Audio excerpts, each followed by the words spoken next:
unapokuwa ni kiongozi, kama hautakuwa makini sana, na baadhi ya vitu vyako vitafika njiani na vitafika mwisho. Kiongozi ni dhamana. Wewe usichukulie kawaida tu. Umepewa kiongozi wa vijana, umepewa kiongozi wa mama, kiongozi wa CGN, kiongozi wa kuongoza maombi, kiongozi wa kuratibu mambo ya media, mambo ya vyombo. Usije ukachukulia kawaida.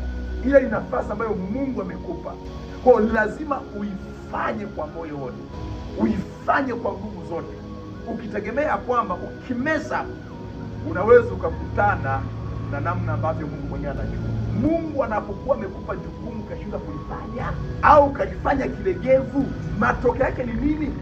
Ni kwamba kuna baadhi ya mambo yako hayawezi yakaenda. Yaani kama wewe uweze kuyapeleka mambo ya Mungu, ujue hata mambo yako yanaweza yakakwama. Ni heri usingekuwa kiongozi. Lakini kama ni kiongozi umepewa jukumu, unapokwamisha mambo ya kimungu, ujue unakwamisha mambo yako pia.